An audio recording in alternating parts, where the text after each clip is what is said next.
व्यवस्था विवरण अध्याय 31। व्यवस्था विवरण अध्याय 31। और मूसा ने जाकर यह बातें सब इस्राएलियों को सुनाई, और उसने उनसे यह भी कहा कि मैं आज 120 वर्ष का हूं, और अब मैं चल फिर नहीं सकता, क्योंकि यहोवा ने मुझसे कहा है कि तू इस यरदन पार नहीं जाने पाएगा। तेरे आगे पार जाने वाला तेरा परमेश्वर यहोवा ही है। वह उन जातियों को तेरे सामने से नष्ट करेगा, और तू उनके देश का अधिकारी होगा। और यहोवा के वचन के अनुसार यहोशू तेरे आगे आगे पार जाएगा। और जिस प्रकार यहोवा ने एमोरियों के राजा सिहोन और ओग और उनके देश को नाश किया, उसी प्रकार वह उन सब जातियों से भी करेगा। और जब यहोवा उनको तुमसे हरवा देगा, तब तुम उन सारी आज्ञाओं के अनुसार उनसे करना जो मैं तुमको सुनाया है। तू हियाव बांध और दृढ़ हो, उनसे न डर और न भयभीत हो, क्योंकि तेरे संग चलने वाला तेरा परमेश्वर यहोवा है। वह तुझको धोखा न देगा और न छोड़ेगा। तब मूसा ने यहोशू को बुलाकर सब इस्राएलियों के सन्मुख कहा कि तू हियाव बांध और दृढ़ हो जा, क्योंकि इन लोगों के संग उस देश में जिससे यहोवा ने इनके पूर्वजों से शपथ खाकर देने को कहा था, तू जाएगा, और तू इनको उसका अधिकारी कर देगा। और तेरे आगे आगे चलने वाला यहोवा है, वह तेरे संग रहेगा, और न तो तुझे धोखा देगा और न छोड़ देगा। इसलिए मत डर और तेरा मन कच्चा न हो। फिर मूसा ने यह व्यवस्था लिखकर लेवीय याजकों को, जो यहोवा की वाचा के संदूक उठाने वाले थे, और इस्राएल के सब वृद्ध लोगों को सौंप दी। तब मूसा ने उनको आज्ञा दी कि 7-7 वर्ष के बीतने पर, अर्थात उगाही न होने के वर्ष के झोपड़ी वाले पर्व में, जब सब इस्राएली तेरे परमेश्वर यहोवा के उस स्थान पर जिसे वह चुन लेगा आकर इकट्ठा हो, तब यह व्यवस्था सब इस्राएलियों को पढ़कर सुनाना। क्या पुरुष, क्या स्त्री, क्या बालक, क्या हमारे फाटकों के भीतर के परदेशी, सब लोगों को इकट्ठा करना कि वे सुनकर सीखें और तुम्हारे परमेश्वर यहोवा का भय मानकर इस व्यवस्था के सारे वचनों के पालन करने में चौकसी करें। और उनके लड़के बाले जिन्होंने ये बातें नहीं सुनी, वे भी सुनकर सीखे कि तुम्हारे परमेश्वर यहोवा का भय उस समय तक मानते रहे जब तक तुम उस देश में जीवित रहो, जिसके अधिकारी होने को तुम यरदन पार जा रहे हो।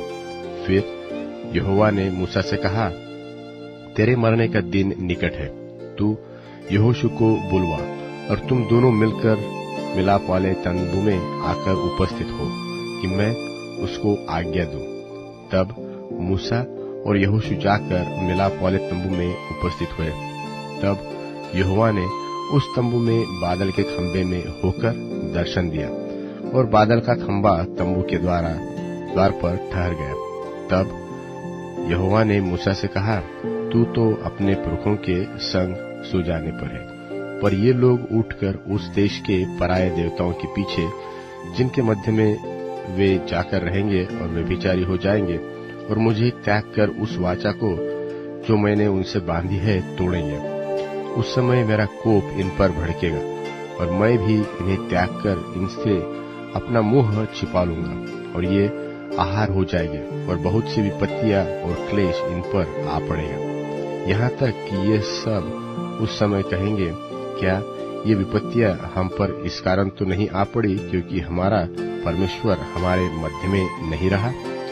उस समय मैं उन सब बुराइयों के कारण जो ये पराये देवताओं की ओर फिरकर करेंगे, निसंदेह उनसे अपना मुंह छिपा लूंगा। सो अब तुम यह गीत लिख लो, और तू इसे इस्राएलियों को सिखाकर कंठ करा देना, इसके लिए कि यह गीत उनके विरुद्ध मेरा साक्षी ठहरे, जब मैं इनको उस देश में पहुंचाऊंगा जिसे देने की मैंने इनके पूर्वजों से शपथ खाई थी, और जिस देश में दूध और मधु की धाराएं बहती है और खाते खाते इनका पेट भर जाए और ये हष्टपुष्ट हो जाए, तब ये पराये देवताओं की ओर फिरकर उनकी उपासना कर लेंगे और मेरा तिरस्कार करके मेरी वाचा को तोड़ देंगे। वरन अभी भी जब मैं इन्हें उस देश में जिसके विषय में मैंने शपथ खाई है पहुंचा नहीं चुका, मुझे मालूम है कि ये क्या क्या कल्पना कर रहे हैं। इसलिए जब बहुत सी विपत्तियां और क्लेश इन पर आ पड़ेंगे, तब यह गीत इन पर साक्षी देगा, क्योंकि इनकी संतान इसको कभी भी नहीं भूलेगी। तब मूसा ने उसी दिन यह गीत लिखकर इस्राएलियों को सिखाया और उसने नून के पुत्र यहोशू को आज्ञा दी कि हियाव बांध और दृढ़ हो, क्योंकि इस्राएलियों को उस देश में जिसे उन्हें देने को मैंने उनसे शपथ खाई है तू पहुंचाएगा और मैं आप तेरे संग रहूंगा।